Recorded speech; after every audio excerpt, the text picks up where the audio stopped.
Good afternoon, everyone. Welcome. Afternoon, everyone outside California, I guess. My name is Keith Brown. I am director of the Melikian Center at ASU and the historian at Tempe Sister Cities on the board. But the hat I'm wearing right now is as a member of the program committee for the Phoenix Committee for Foreign Relations. Delighted that you're joining us. We have about 60 people on this call and we have a wonderful panel. So I'm going to get out of the way very quickly. First, I just want to, as ever, give thanks to our corporate member sponsors at PCFR, our title sponsor, Freeport McMoran, our platinum sponsors, the ASU Sandra Day O'Connor Law School, the McCain Institute, Snell and Wilmer, and ASU's W.P. Carey School of Business, and W.R. Schultz Investments. And our gold sponsors, Salt River Project, APS, and our silver sponsors, Spencer Fain, Thunderbird School of Global Management at ASU, and Wallace Police Andrea. So these sponsors make the work of PCFR possible. Today's event is an open one because we are collaborating with ASU and with Tempe Sister Cities. But please consider joining PCFR. It's one of the more vibrant internationally oriented civil society organizations in the Valley.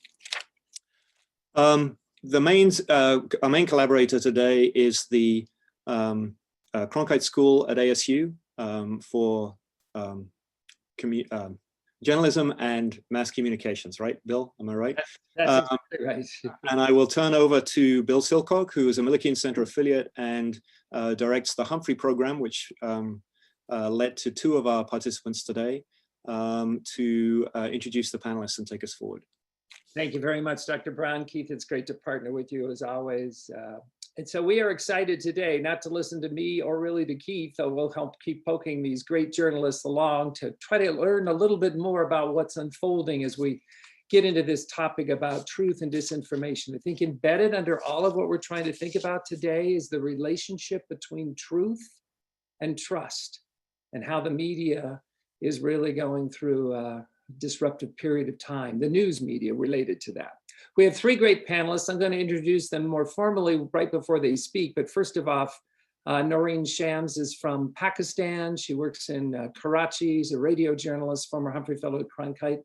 Lauren Gambino is a former Fulbrighter herself to England and now Cronkite graduate and now works for The Guardian, which I can say this publicly. I think it's the finest newspaper in the world. But right next to it, and in terms of how great it is the newspapers that Holger works for and helps run, Holger Runama from Tallinn in Estonia. So we're going to start with Holger first, and I'll give a little bit more background at him, and then we'll have him share his insights as we look at this important topic. Holger runs an investigative team at Express Media. It's a media company which operates several newspapers and the online news site Delphi. He's also been extensively covering the growing interest of China in his region. We always think about Russia in his region. So, wow, he's always ahead of the game on that. Holger's been a finalist for Estonian Journalism Awards multiple times, including the Bonner Award for Investigative Journalism. He's also a regional editor for the Baltics of the Organized Crime and Corruption Reporting Project. Holger, would you please begin and share some insights for us here? Thank you for such a nice introduction, Dr. Silcock. And I'm really honored to be able to give you a bit of the latest news from the trenches, as the headline of today's event is called. And I'm going to tell you about news from the Eastern Front. And actually, the freshest piece of news is that the US presidential elections has already had a really direct impact on Estonian politics. On Sunday, the Minister of Interior from the far-right EKRE party, he was holding his weekly radio program. And he said some pretty nasty things which are not true as well, which led to him being forced to resign. He was calling the president-elect Joe Biden and his son Hunter corrupt dirtbags in the program. And he said that Joe Biden was the product of deep state, and that obviously the US presidential elections were systematically fraudulent. So why is it a no-go in Estonian politics to say something like that? Well, first of all, it's just not true. We made a fact check to his radio program, and we counted, I think it was definitely more than 10 direct lies. And secondly, I think it's not the wisest thing to come out and greet the new president-elect of the USA in such a way, especially in Estonia. For those of you who are not really familiar with the geopolitical situation in this northeastern corner of Europe, that we have a long and pretty violent and messy history with Russia and the Soviet Union, but we share a border, our eastern border with Russia. But now, when the Soviet Union fell apart and in 2004, Estonia was able to join NATO, and we see the USA as the most strategically important ally in providing security to Estonia. With a small country with just 1.3 million people living here, we wouldn't ever be able to sustain our security alone. We are dependent on the US and the NATO. So that was kind of the final push that forced the minister to resign. But unfortunately, such a rant by him wasn't by far a first-time mishap by this minister or his colleagues from the same party. And on the opposite, Estonia has really been living in a really toxic, hostile and polarizing information scene for the last 2 years at least. And I am sorry to say, but I believe that a fair amount of this bad air in Estonian politics, in Estonian society, and the cause of this polarization is being inspired and influenced by the USA, by what has happened in the USA, and by what kind of influence Estonian politicians have received from there. Dr. Silcock, you said that I have experience from covering China, but yeah, to be true that I have more experience in covering information operations of the Russians in the Baltic countries, including espionage, but also information operations and influence campaigns. And I think that during the last few years, the thing that Kremlin has been able to do is actually sit back, take some popcorn and enjoy the show, because the local Estonian politicians getting their inspiration from what's happening in DC and across the USA have been doing the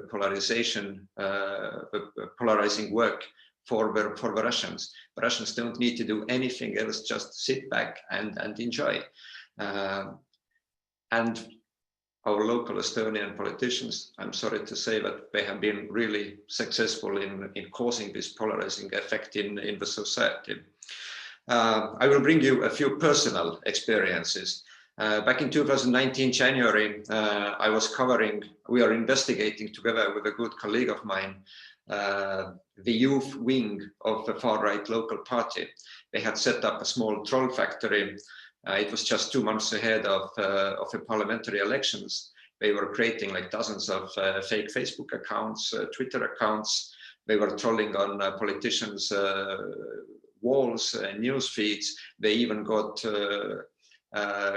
opinion pieces published by an Estonian newspaper under false identities and so on.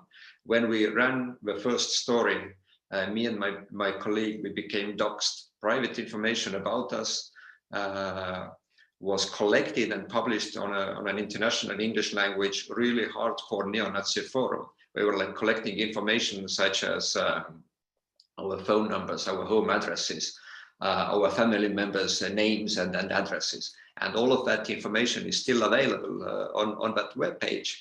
Among messages such as, and I'm quoting, "Send these two faggots a message," or I'm quoting again, "Kill them." Doxing is widely regarded that it can be the first step in actually causing physical harm to journalists. I've never had to really be afraid of my security in Estonia. I've been working as a journalist for something like 15 years now, but that was something that really made us think. And then my editor at OCCRP, the Organized Crime and Corruption Network, he advised me and my colleague to start taking different routes to work and back home, just because to be sure that no one would be trying to follow us or to cause anything harmful. Well, okay, you might say that that might have been just a few young kids doing tricks and doing their stuff.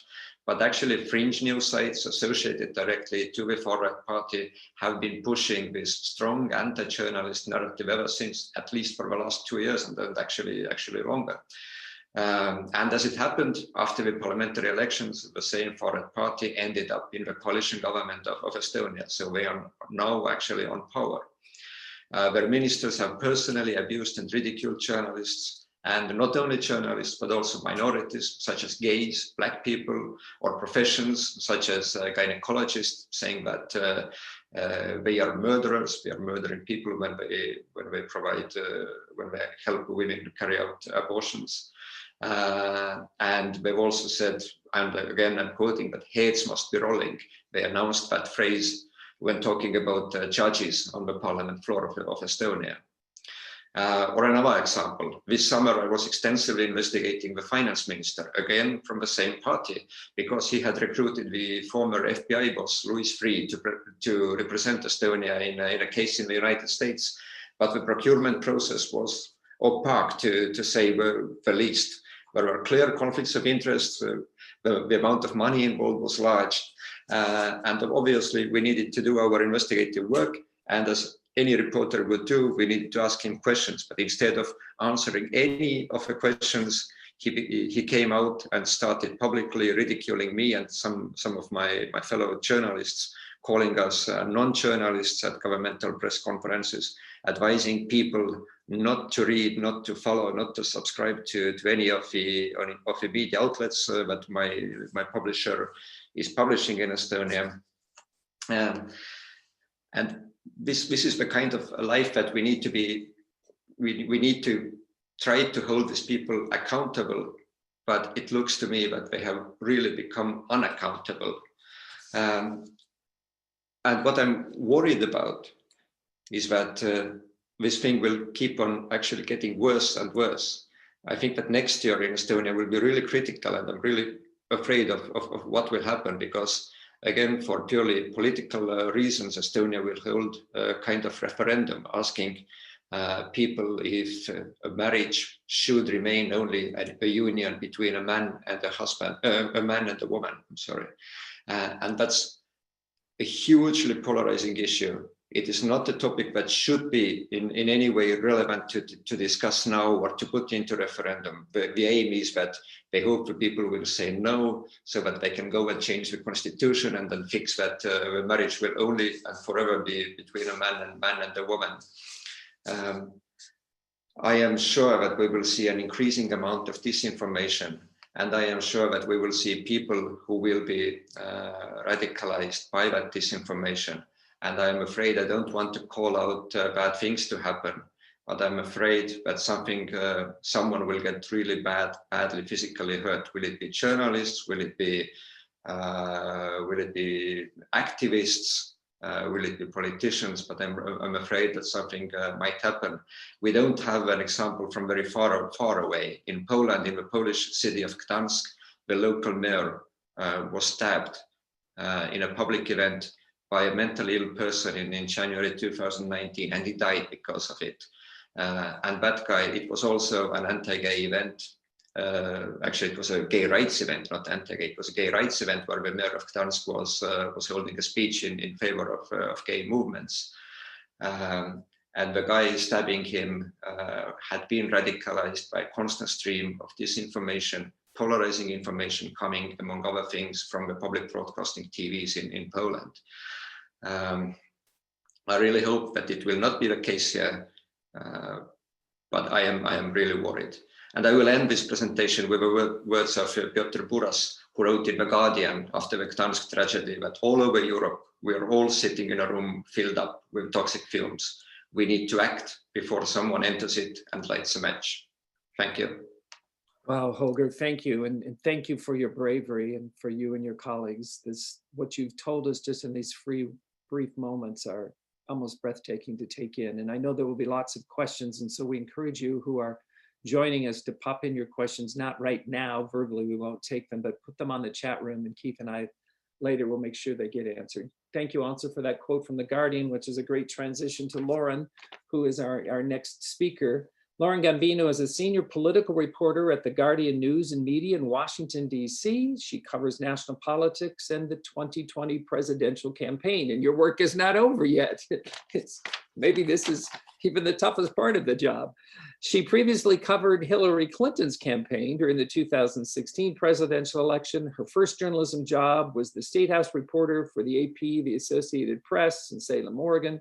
And she's a graduate of the Cronkite School and a recipient of the 2012 Fulbright. Lauren, what are your thoughts and insights about our topic today? Well, I'm so happy to follow Holger because I think it's a really interesting contrast to go from where he is in Estonia to Washington, D.C. because I would say, as you introduced me, I covered Hillary Clinton's campaign in 2016.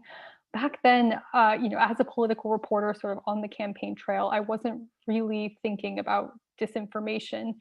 And of course, towards the end of the campaign and then in the months and years that followed, we learned about this extensive Russian interference campaign into our election, and that became a real focus of a part of our coverage of how foreign interference could affect a U.S. election.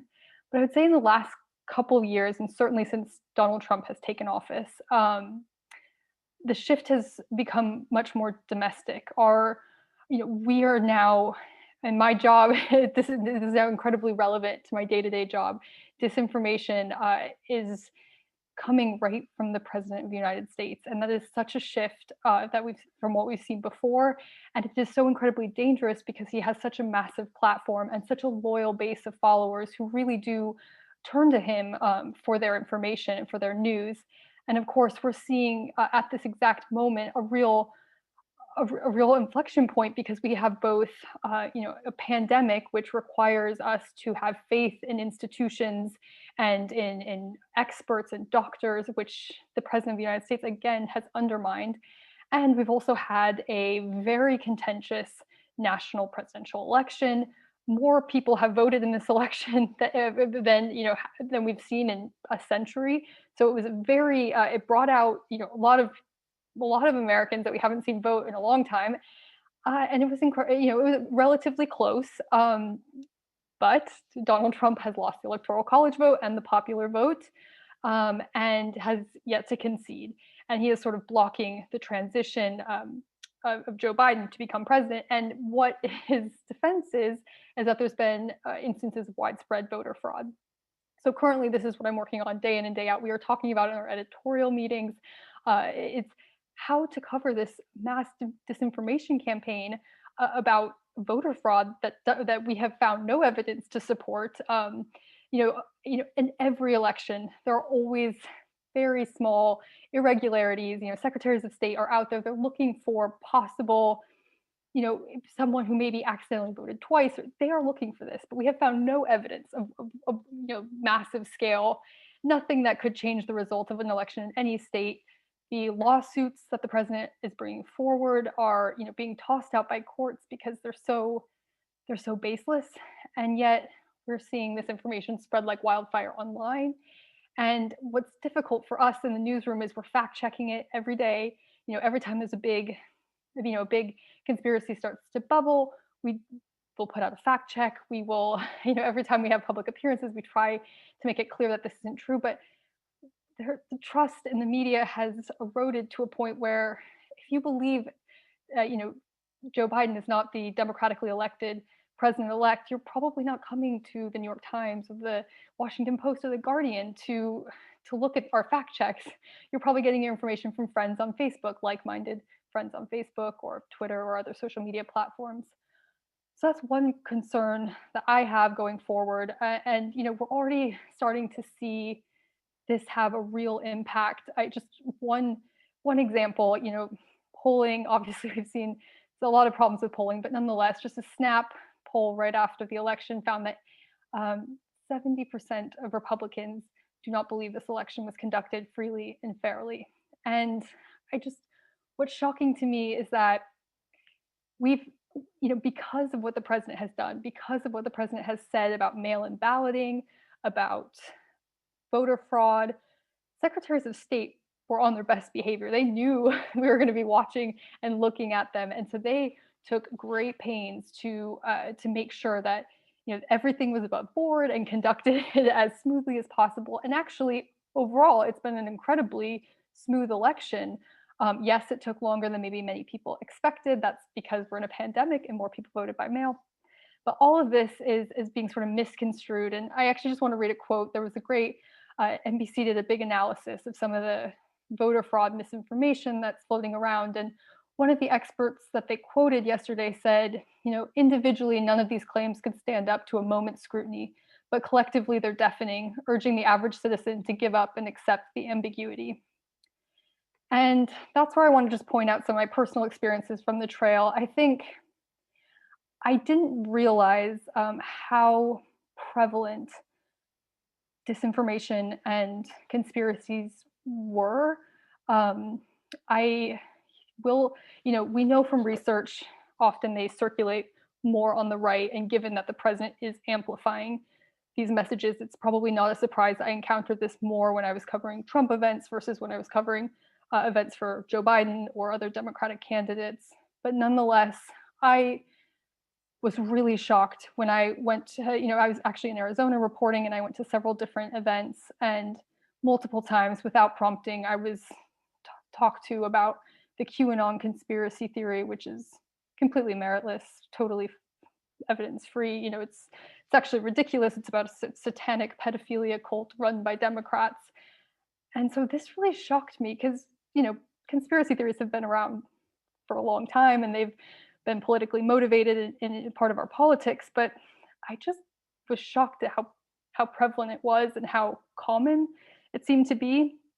And so this is what I think really worries me going forward, is that this erosion of faith in our institutions. The press is obviously, a really important part of that. And then, other institutions, as we talked about at the beginning, the government, doctors, experts, scientists, these people that help us get the best possible information. So if even a small section of our populace stops believing these, then we get into a situation where people don't wear masks, and suddenly we have the highest death toll in the country, when yet at the same time we also have some of the best scientists and the best doctors in the world. And so you get into a place where it just, people stop believing the very institutions that sort of undergird our democracy. And I think that's the scary point, is that we can't take the fact that we are, that we view ourselves as a beacon of democracy for the rest of the world for granted, when we have this sort of erosion of trust of the very things that make us a healthy and vibrant democracy. So I'll leave it there, and happy to take your questions later. Thank you. Lauren, that was great. And, I wrote down a couple of key thoughts that I'm swirling around in my mind, the idea about how people have come to accept the ambiguity. It's amazing. And this erosion of faith that you spoke of. Thank you very much. By the way, Lauren is featured on a great video, a promotional video for The Guardian. I'll see if Keith can put it up on the chat, because some of you will want to see it. And she's quoted there, which really is a paramount of your career. Your job is to call lies when we see it. So thank you also for the service that you are doing. Now we're going to turn our attention to South Asia, to Pakistan, to Karachi, where Noreen is with us. And Noreen is a former Humphrey Fellow, along with Holger, at the Cronkite School. She's been working in Pakistani media for 10 years now, both traditional and online media. She's a great radio journalist, does great podcasts, works for the BBC at times. She also was a very prestigious winner of the Chevening Fellow, which is out of the UK in England, and was at the University of Westminster in London. Nowadays, now that she's back home, she's working at a Mojo news agency in Pakistan that highlights politics, culture, and social media trends. Her work is focused on her country's political situations, which are very complex. and has covered 3 Pakistani general elections, and she's served as a political commentator for television channels all across that wonderful nation. Noreen, how is the American election being received there, the results, the disinformation in Pakistan, and what other insights do you have about our topic? Did we lose Noreen?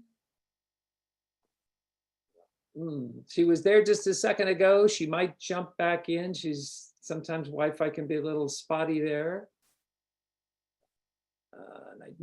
I don't see her back on the screen. So maybe what we'll do, we'll wait for Noreen to rejoin us. And Lauren, let's take a question that's come from the chat. We'll go right back to you, and then maybe we'll get Noreen back in that time. So Lauren, this is a question that says, are you also tracking the increasing number of Republican congressional members that are disagreeing with the president about the election? And if so, why do you think more aren't publicly stating that Joe Biden is the president-elect? And I'm also curious if you noticed yesterday, a lot of media reported that Ivanka Trump reported on her Twitter feed, congratulations for her dad winning Alaska, for President Trump winning the state of Alaska, and she quotes the Associated Press in doing it. Anyway, Lauren.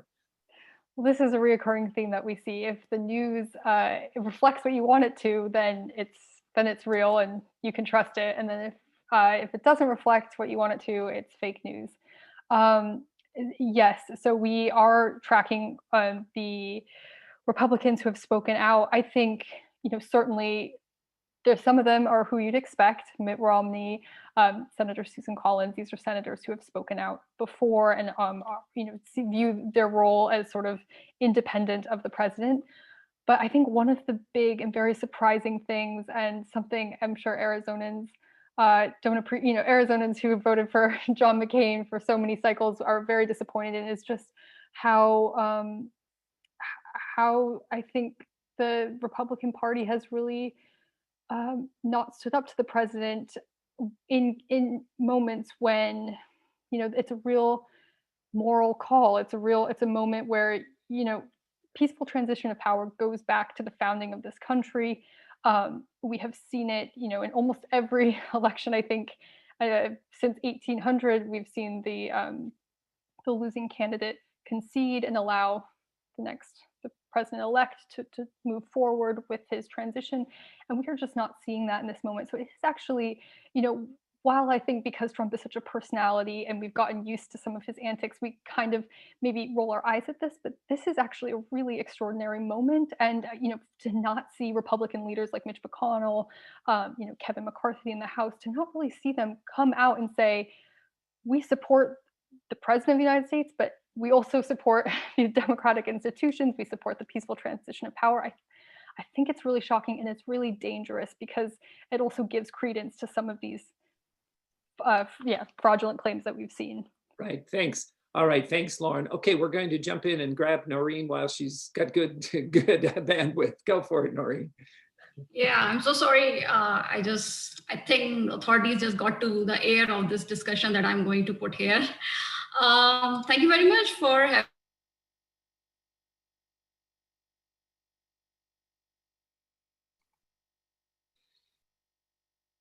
Noreen, if you can still hear us, you froze, and maybe taking your video off. We're happy to just hear your insights by audio, if that will help. All right, so I'll just speak if you can hear me clearly now. Yes, we can.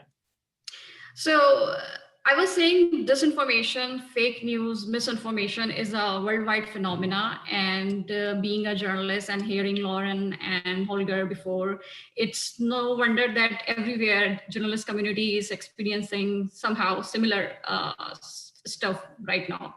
And I will agree with Lauren that the phenomena of fake news actually introduced after US election, and particularly by the President Donald Trump, and the world got the idea, okay, so everything the media reports or journalists report, it's all about like, it could be a fake news. It's a fake news. It depends what channel you are watching and what media agency you are following.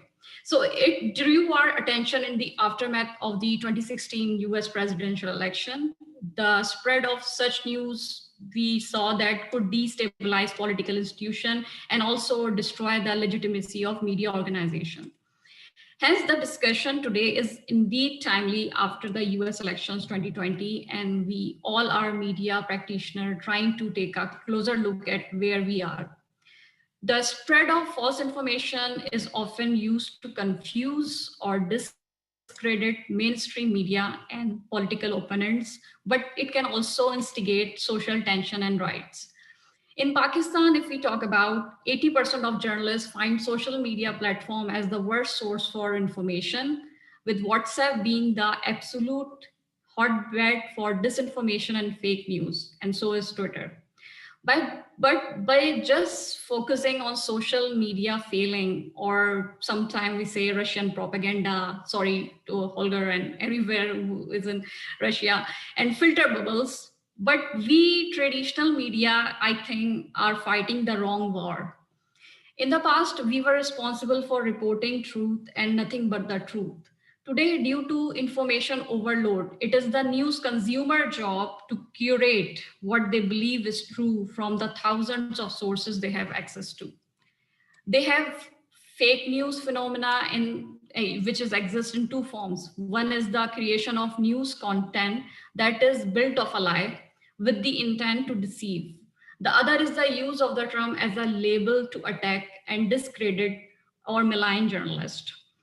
In the US perspective, we have seen Team Trump and the US elections to thank for that. And in Pakistan, the same Imran Khan team, not his cricket team, as he was a cricketer before becoming our prime minister.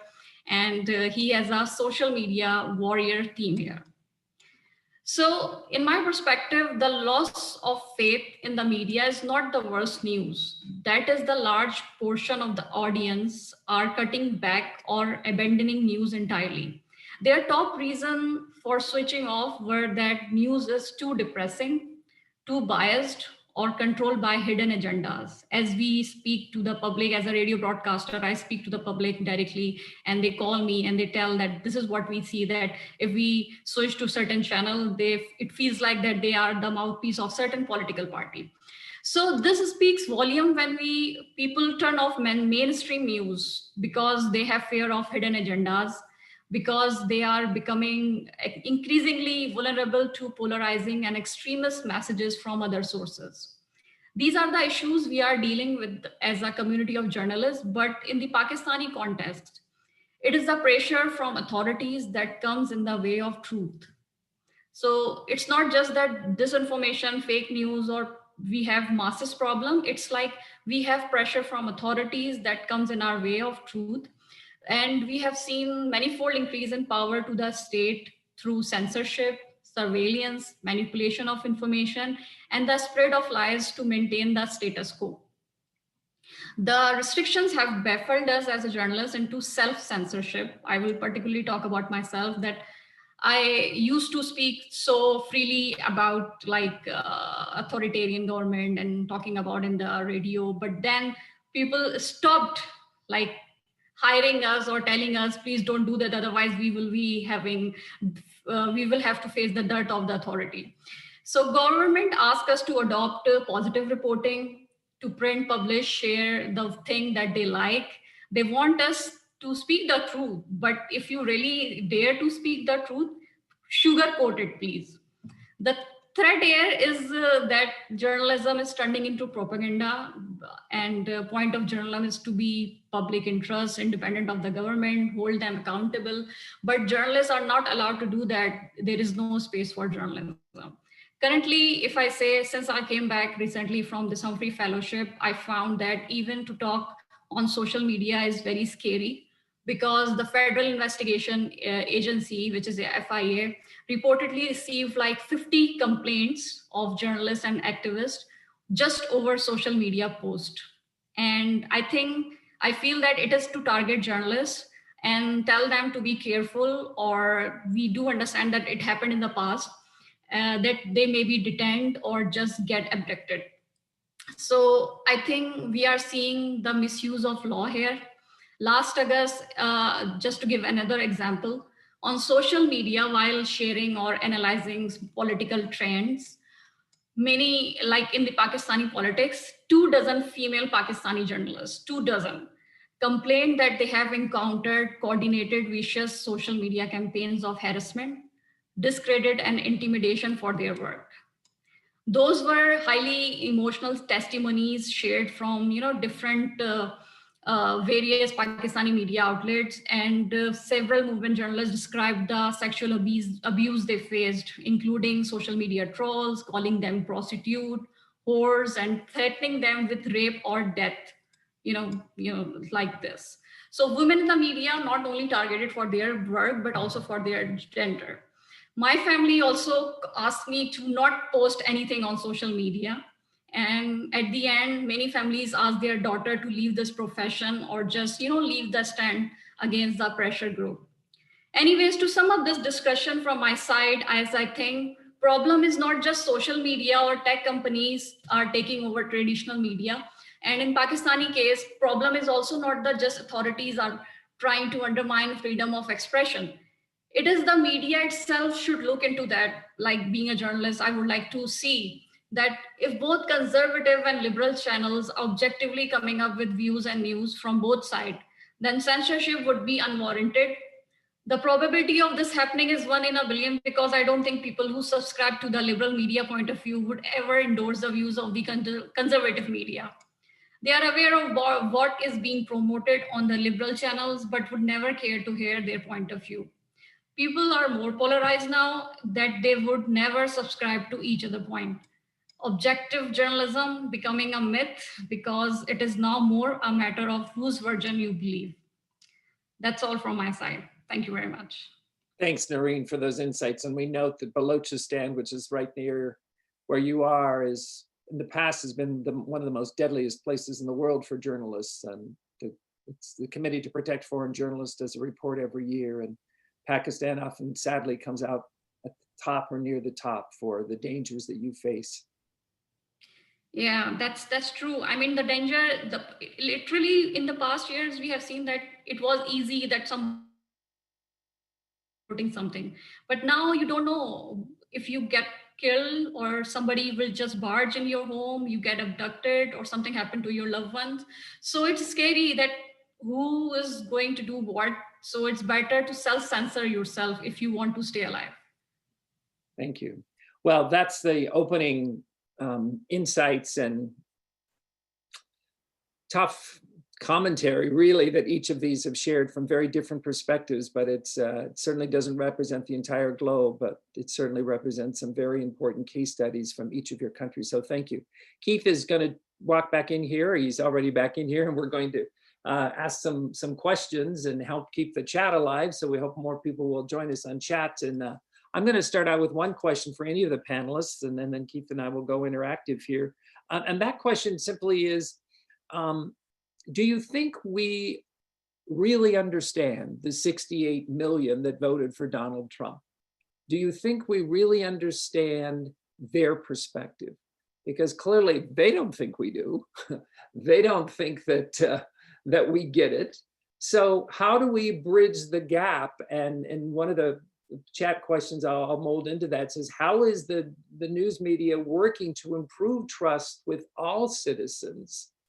Not just your audiences, which are loyal and believe you, but across the aisle, and very much the kind of stuff that President-elect Biden is espousing to do. But is that just Pollyannish, or what role, responsibility do we have as journalists to try to really understand their perspective, and how do we go about that?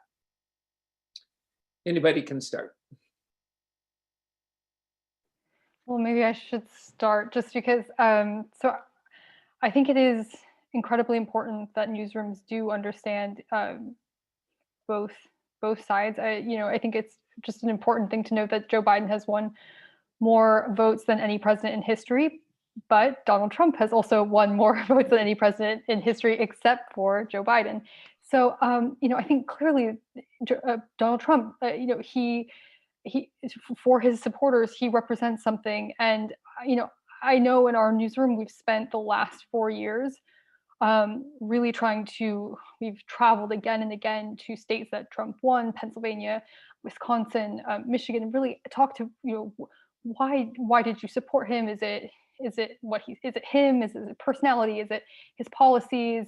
And there was actually a wide range of reasons. But I think Trump himself has also done so much to undermine faith in traditional media that, if you already think that the Guardian doesn't like your perspective, you're probably not going to see our report from Lansing about all Trump supporters. Or we were in Pennsylvania for weeks before the election just talking to voters there, and our journalist came back and said it's going to be incredibly close, and it was incredibly close. So we are trying. I would it's going to also take some effort to rebuild connections with the community so that they do come to you as a source of news and information.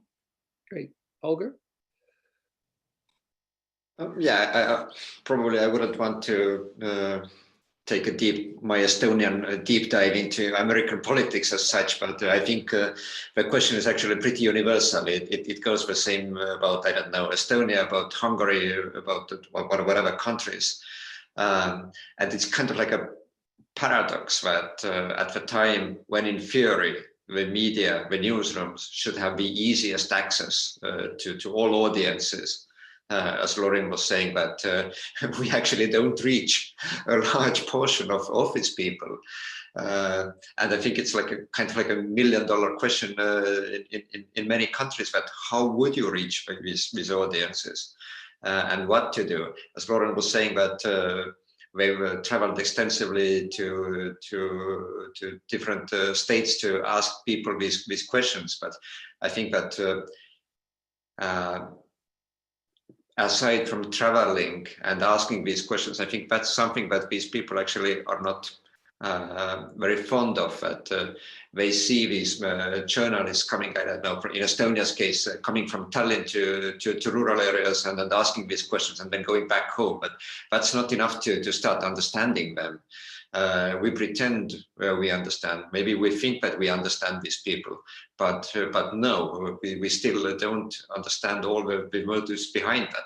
These people are not hostile. These people are not evil. They're not like bad people. They have a million different small nuances and reasons. A lot of them feel forgotten, left behind. A lot of them don't see hopes. I think that many people, their main worry in their life is how to get to the next payday. They don't think about I don't know, relationships with China or Russia or whatever such things, or what kind of phrases is one politician or the other one using in Twitter or on radio programs or whatever. I think it's a hugely complex issue, and a large part of it is that even though the most professional media houses are writing, doing TV stories or whatever about such things, but they are still preaching this talk to a very homogeneous type of audience. Yeah, thank you. Noreen, do you have any thoughts? I like the idea Lauren has given, that we have to, reach out to our masses. But again, we have traditional media. But the thing is, those people who wants to listen their point of views, they want the validation of their thoughts. They have this new media, social media, and they are becoming their own media, so to propagating those messages. So I think it would be really hard for us to actually taken over that place which is ours, to serve as a gatekeeper and bring out the truth. The thing is, I said objective journalism is becoming a myth, but I said that if media wants to reach out all the masses collectively, not in a polarized way, but we have to be very balanced at reporting. It's not just that we start our TV channel and CNN and we just hear that Donald Trump did that and that. Even if he has concerns like tweeting about things, Twitter is doing best that he's showing that context, but is also allowing people that it could be a fake news as well. It could be distorting in the way of like election process. So I think we can do this kind of stuff to reach out people and to people who actually against of what we think, just to bring on the table together. Thanks. Keith, do you want to pick up a couple of questions there from chat? Sure. Thank you all to the panelists, first of all, for the presentations. And you've already, I hope I'm looking at both. So Bill and I have sent contrary messages, use the chat, use Q&A. If I'm trying to monitor Q&A as well, I'm seeing people posting commentary in the chat. I think that the three panelists have already somewhat answered a common thread, which is how much has media in recent years and the polarization of media itself impacted the state we're in. But there's the first few questions I saw, which I'd like to hear more from the panelists, of like, well, what is to be done? Right, we know we've diagnosed the problem, and we've diagnosed the impact of the problem in terms of death threats, self-censorship, and a kind of closing off of some of the channels to sections of the public. A couple of the people in the chat, Frank Thorwald asked about the role of the US Agency for Global Media as a possible resource. And then I also would be glad to hear people's thoughts on the Finnish example as a country that has invested in educating kids to diagnose and combat disinformation, misinformation, and malinformation. Those are the three categories that Finland uses. And Finland is now ranked as the most media literate and disinformation resilient country in the world. So I guess the common thread here is where do you see hope? What do you see as the path forward? You've talked about what media themselves might do, but who are the allies in sort of building back towards a shared conversation that you as journalists see? I think it's kind of like again like $1 million question. But if anyone, I agree with one of the questions that we are talking about problems, but what are the solutions? And I think that no one has really uncracked it, that we don't have a ready-made toolkit or a ready-made set of solutions. But I think there are some good things that are happening. For example, public fact-checking. We've seen a huge increase in the number of public fact-checking organizations across the world. I think the increase has been like dozens of times. There are now hundreds of special fact-checking sites. And again, we can say that, yes, maybe they don't reach the audiences that they would need to, or they would want to reach. But I know that they are working for it. And I'm also kind of a proponent to, for example, Facebook fact-checking program.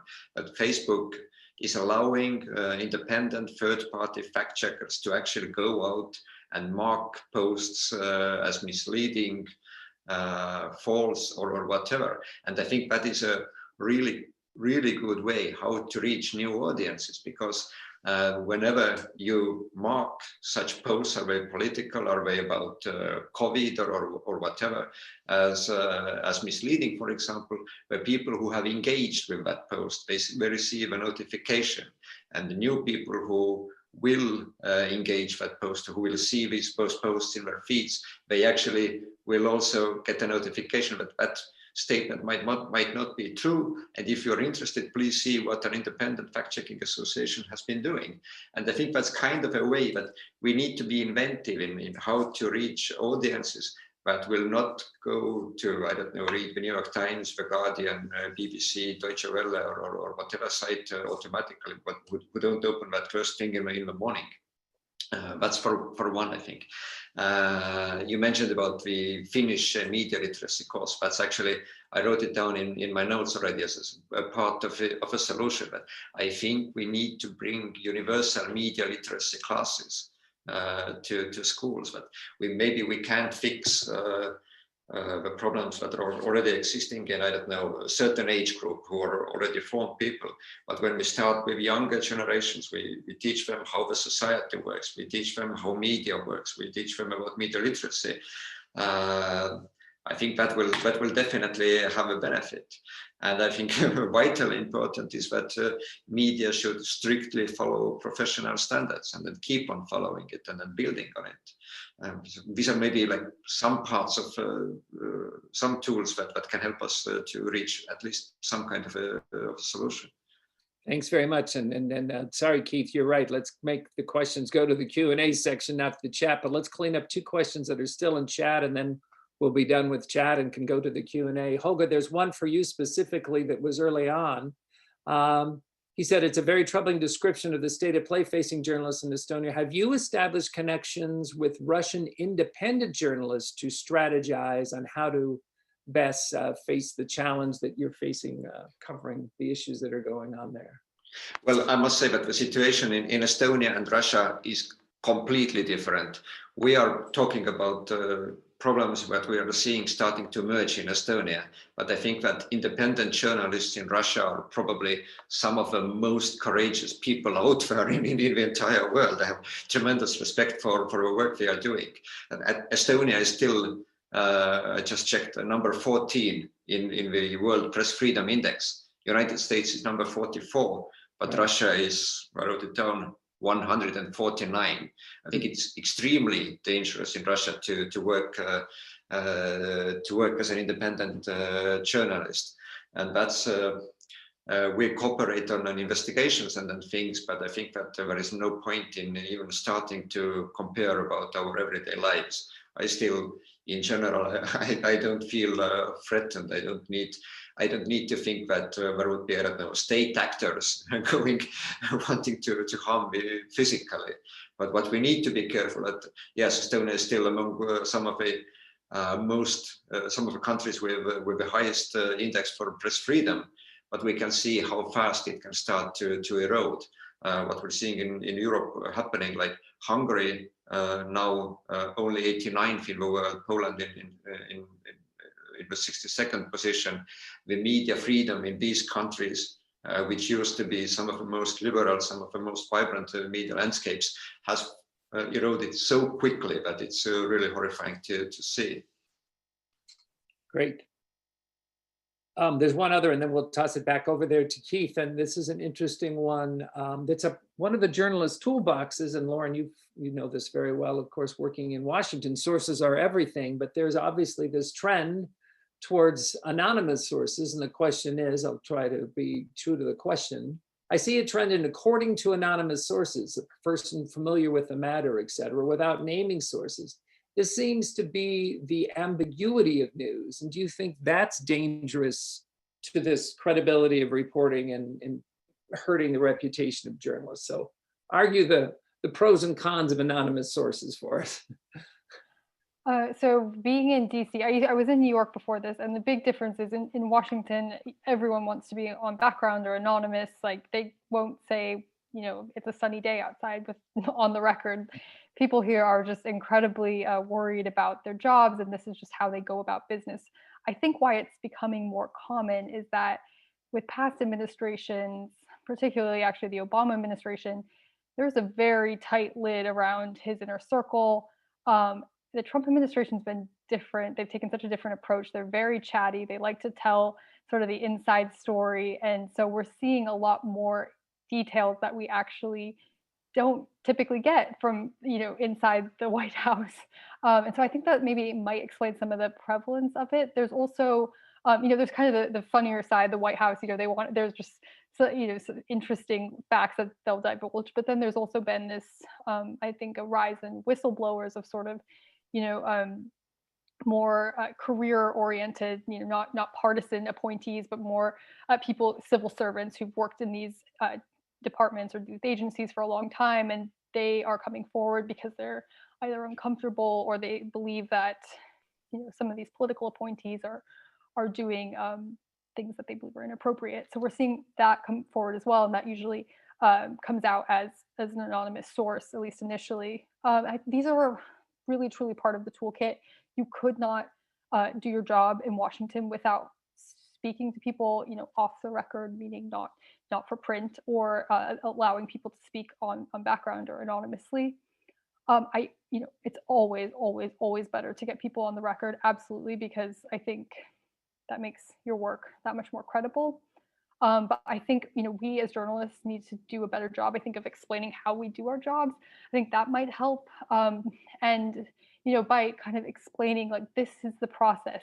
The, a senior advisor to the president is never going to say on the record that, the president is just really upset about the results of the election, so he's pushing us to go forward with these lawsuits that we know aren't going anywhere. But they will say that on background, and that is what you see in the Washington Post this morning. So I think, it's also important, though, to know your publication. You can trust the Washington Post, you can trust the New York Times. These are reputable. I just think you should know your sources. If you're getting some kind of random online thing and it says, according to an anonymous, maybe question it, maybe check if anyone else has substantiated it. Last point I'll make, because I'm going on for a while. If a big blockbuster story based on anonymous sources comes out and then several outlets are able to confirm it, that's a good sign as well that the information is accurate, because everyone's not talking to the same 5 people. There might be some overlap, but truly reporters do have a variety of sources. So that's also a good sign. Thanks for that insight on how the spaghetti gets cooked there, that working. Keith. So I'll put this question first to Noreen. It's, again, a couple of people have asked it, both Frank Thorwald and David. I don't know David's last name, but a question about history. So there's a little bit of a sense that the sky is falling in now in ways that it never has before. Is there any comfort to be taken from historical cases? Is what we're seeing now qualitatively different from times in the past where the independence of the press has been challenged and trust has been eroded? And if we do have historical examples, what are the ways in the past that trust has been rebuilt or been restored? Thanks, Keith, for asking this. I think even in the past, it's not like that it's such a new thing for us that we are experiencing now misinformation. There were ways in that time. Definitely there was no tech companies to, interfere in that political process or coming into that, shaping public opinion. But propaganda has always been there even before. But press has done such a good job, even with the Watergate scandal, and that actually put public trust on the media, that people are trying to unearth the truth, and they do it with like such a full responsible job that it can make institutions. So I think again we are talking about so much problems, and we are not even losing hope just thinking that this mess is something new, or maybe robots and bots are tackling all the issues right now media is facing. So I think definitely there is a kind of a new challenge because tech companies are not here to actually, serve the masses. They are there to, making their own business. But even there are ethics of doing some business. So I think in the long run, which as I see it as a media practitioner, that maybe tech companies has to come with this terms of media to serve masses with ethical, and not to instigate riots or polarize or shaping public opinion in a way whatever they want, or to malign the information, or to charge any kind of propaganda. That's how we are looking at that, how Australia or New Zealand are trying to tax or charge Facebook for aggregating the news. So I think some kind of plans like that could be possible for future. And if those tech companies won't be able to, follow these kind of rules, media will still, go up, and people who wants to have real information, because people also understand that fake news and the lack of trust that they are facing, it comes from social media or certain, social platform. Sometimes, the Republicans don't want to get news from the Twitter, or maybe they think that whatever happening is right now, which the strict policies which we are looking at right now. So they think that they are not following us. Maybe they think that they are, hampering their freedom of expression.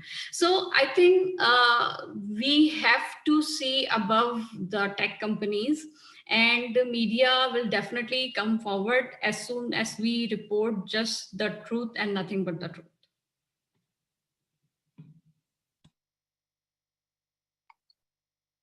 That's great. Thanks.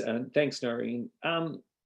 So some of the sentiment that Keith and I are reading in both now focused in the Q&A, but do we need to do a better job as journalists in explaining how we do our job? I think you sort of alluded to that. So we're not this, this mystery person on TV or on these talk shows, to kind of let the audience, into how the process of news is made. And coupled with that, I'm curious if you think that somehow the audience has got, because, I have 2 phones here and I have so many channels, journalism is a very, important craft, profession, but it's in now this increasingly wider social media, music channel environment, cable, Netflix, it's all just swirling around in many of the audience's minds, so they can't quite keep it separate. And then when they get excited and share something with their friends on Facebook, it's hard to distinguish. What do we need a stamp of approval? This is real news. And how does that fit in with the First Amendment? I know that's kind of a weird question, but I'm curious to see how you think, can we do a better job of journalists in explaining what a journalist is and what they should do? And if so, how do we do that? Who wants to go first? You can go first, because then I know I can see Holger and Lauren, they've got something ready to say. So you take it first, Noreen.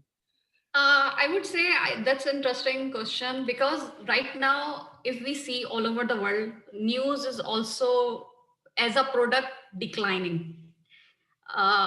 If we see that people won't see news as a news as a product, and that's why we also feeling like traditional media is having difficulties in maintaining the way we used to be, like that, like people are laying off, journalists are losing their jobs.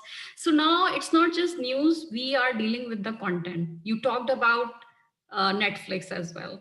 People are not looking into that, okay, so this is analytical piece, this is news, okay, this is the fact. Even people don't have this kind of literacy to understand, okay, this is opinion column, but if it comes from, they don't understand, and we can't challenge them that they don't understand, because these are something that we understand, okay, this is opinion pieces, and people can have their sided, people can have their signature style, and they can prefer someone because they are not reporting the news, or they are not reporting the fact. They are giving their opinion, what they think in their manner is right or wrong.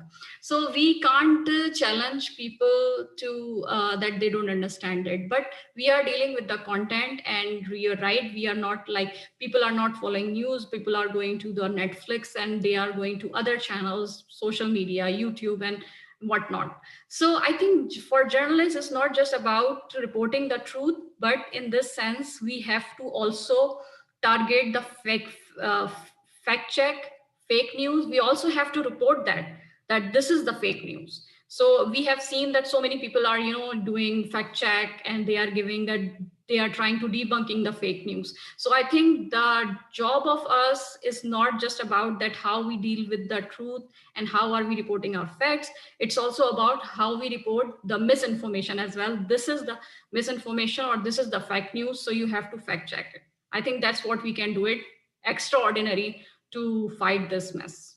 Thanks, Holger.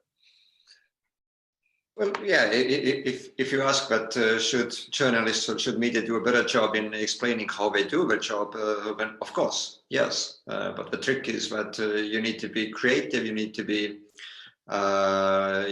engaging, but at the same time, you need to be able to send out or to publish relevant and important information. Like, there is no point in making I don't know, 1.5 hour whatever documentary how a newspaper is being printed. I think the main question, the real question is about how do we find the way to new audiences, and how to be creative in getting to audiences that we still don't have, because people just will not automatically come and I don't know, log into the news sites that I work for or to the Guardian. I think there have been like some pretty interesting developments and some new products that are actually finding new ways to people. I mean, even me, I'm basically every morning listening to the daily podcast, which I think has in a way kind of, I don't know, maybe revolutionized is a too strong word, but it has certainly innovated the news podcast or news radio show genre. I think that's what we need to be doing. There is an expression that I'm borrowing from a theory that I'm borrowing from my wife, who's also a journalist, but not in Estonia, but in Latvia. She's saying that we need to learn from the kitten videos. If kitten videos are so viral on Facebook, then we shouldn't be going around and complaining that they are getting all the attention that media should be getting. No, we need to figure out why they are so successful and then do the same and push our news and our investigations and our analysis with the same formula. Great, thank you. Lauren?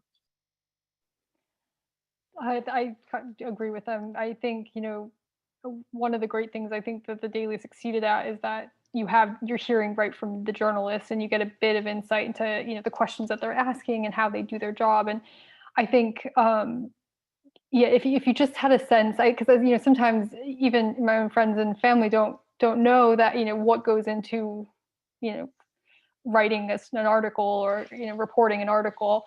And then similarly to, I think we were talking about this earlier, but yeah, it's very hard when if you're not going onto a website to get your information, or you're not turning on the TV in one channel, if you're getting it from a stream on social media, you know, opinion pieces will look exactly like a reported article. And so you're just getting this blur of information. And certainly if you're reading an op-ed, it's going to sound pretty biased because it is. And I think we've got to find better ways on other platforms. You know, if you logged onto our website, it would be very clear, here's opinion, here's the news. But if you're not getting it that way, then we need to be clear on, you know, Facebook especially, because that's such a big platform. But you know, all forms, you know, plenty of people get their news on WhatsApp from friends. So, you know, we also need to be just more innovative, I think. I think also important is to kind of like, I don't know, I don't like the word teach, but somehow get the idea to people that you don't need to agree with an op-ed. It's perfectly okay not to agree with it. But that's why it's an op-ed, that you can agree, you cannot agree, you can discuss, you can debate, but it's not right and wrong. It's not a classification of on that scale. It's a different scale. Very insightful, great. Keith, I know we've got about 10 minutes left here. What are some of the other questions that you're seeing there? Yeah, we've got some fabulous questions. I'm going to just pick out two very specific questions, read both of them, and then if the panelists want to respond, they can. So from Marvin Goldberg, points to the Better Angels organization, which brings small groups of those with opposing views together in a highly skilled, moderated way. Can you see magnifying their efforts by using mass media to showcase this approach? So I think one example of the kind of more interactive and participant-driven engagement that everyone's been pointing to, especially as we've been focusing on what social media gives people that reading a newspaper doesn't. And then from Charlie Tichy, how do you strive to portray issues relating to social and legal rights and equality for minorities so that those controlling them can better understand them? Could these type of portrayals help strengthen your roles as journalists and weaken the power of those who attempt to suppress and censor? So I think a commentary on the ways, a sort of invitation to think about how political power intrudes into journalism and whether there are new coalitions or forms of reporting that might sidestep the focus on the powerful all the time. And then I have a very specific question from John Maguire for Lauren, which I'm interested in. Has it got to a point where The Guardian provides security for its reporters at rallies or events, especially those of President Trump, as his rhetoric often inflames the base? So a sort of question about the physical dimensions of the online intimidation that both Holger and Noreen reported as being part of doing the job in Estonia and Pakistan. So just, you can pick one. As I said, it's a sign of how much is going, how much, we've really hit a lot of interesting questions here. And I'm sorry that to those people who've asked questions that we haven't got to specifically. On the security, no, we haven't needed it, but I can say that a lot of anchors and sort of the people who are more prominent on TV, they do show up at Trump rallies with full security. And, but it has, just in 2018, one of my coworkers was interviewing a congressman, and the congressman didn't like the question. He wasn't congressman, he's a candidate then. He's a congressman and now a governor who's just elected governor this year. But he ended up attacking my coworker physically. And I think that was, it wasn't the fault of Donald Trump. It wasn't the fault of anyone. This Republican member was just, I think it's just a sign of the hostility to journalists at this moment. Yeah, it was incredibly shocking. We haven't had like a physical attack on a journalist like that in a long time, and in the US. And so that was a shocking moment. And then just broadly speaking, I think that the Better Angels model is really interesting. I think everyone else has said, I don't think there's one single answer to this. We're going to have to try a lot of things, and it's just going to take time and different approaches. But that's certainly, I think, why not? That sounds like a good idea. Wonderful. We've got about 3 minutes left, so we're going to have each of the panelists give us their final thoughts, and you can do that in any way you want. Holger, you made us pretty worried when you gave your opening remarks. Maybe I would ask you, is there anything you're hopeful about? And then we'll hear from Holger, Noreen, and then we'll let Lauren and Keith have the last word. I'm sorry, I didn't want to leave you so worried. Things are not so bad. I'm hopeful and I'm optimistic, and I'm seeing also a lot of nice developments. But first of all, I see that media has gotten past its phase still 5 or 10 years ago, or even 15 years ago by now, when we didn't know what to do with internet.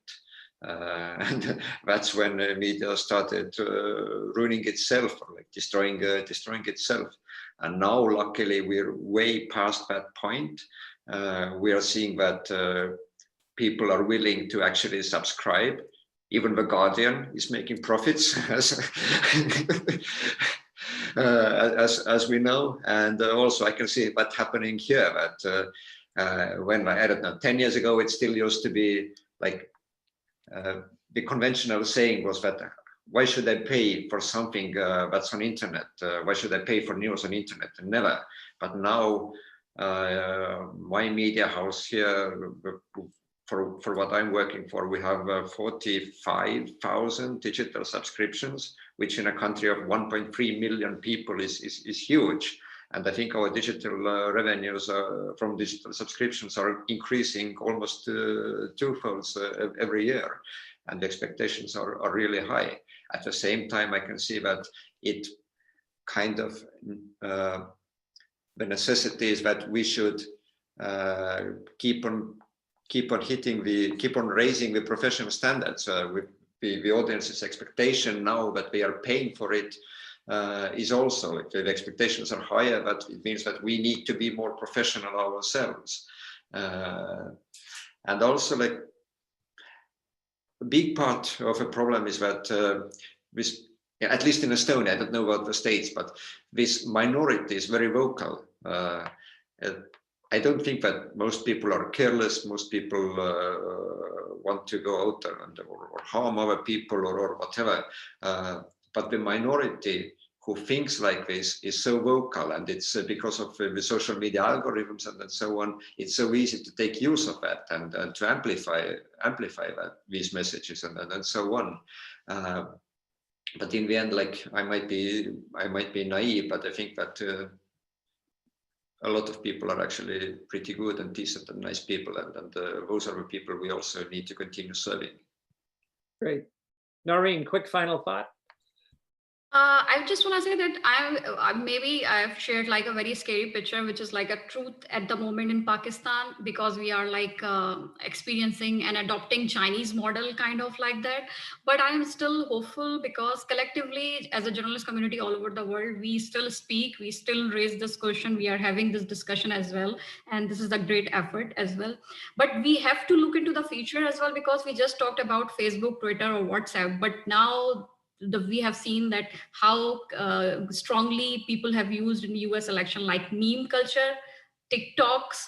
So these are the apps and the demographics which is gonna be shifted in like the new generation which is coming up. We need to understand how to address those demographics, that younger generation, and to teach them that what kind of news is consumable and what is fake news and fact check. So that's my final thought, and we have to look into that how are we gonna plan our professionalism, fact checking, and everything to address this younger generation. Thank you very much. Thanks. Lauren. I think the last few years, we've actually seen some of the best journalism we've seen in a long time. We've seen really incredible investigations. We've seen newsrooms invest heavily in trying to diversify, racially, but also geographically, so that you do have more representation on the ground in other places. And, it isn't just parachuting into, a city in Ohio, that you have someone who actually is based in Ohio.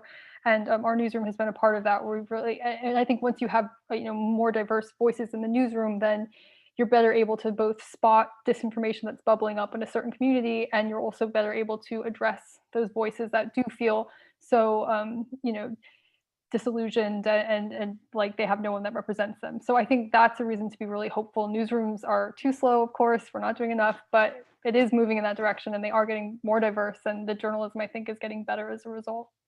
Thank you for all three of you, your view from the trenches. It's really important, and we appreciate and applaud the courage you do. Keith? Yeah, thank you, everyone. And again, apologies to all those whose questions we didn't get to. I'm happy to volunteer myself and Bill Silcock as channels to get to these journalists if you would like to be in touch with anyone after this. And I know some people have already posted their wish to continue that conversation. For those of you who are PCFR members or watching the PCFR events coming up, this thread of different takes on this same discussion of what is to be done, recognition of the polarized world we live in, that thread runs through three upcoming events. November 19th, we have Ambassador William Burns speaking on American diplomacy in a disordered world. On December 2nd, we have Dr. Larry Diamond from Stanford on the global democratic recession and how we can reverse it. And then on December 10th, we'll have a book author, Mark Blythe, who is the author of a recent book, Angrynomics, on populist economics, and again, proposing some financial government solutions going forward. So we have three different takes on this question that's, I think, very much on American audiences' minds at the moment, of what is next and how to step forward from an election, where, as Lauren pointed out, more people than ever in history voted for an incumbent president, and more people than ever in the past voted for a challenger to an incumbent president. And we are looking to move forward from that as a country. So please join me in thanking our panelists, wherever you are, however you express that applause.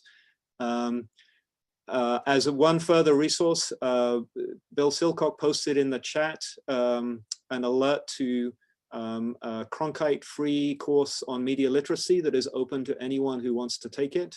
I think what came out of the chat and Q&A is the importance of education and understanding the world of media these days.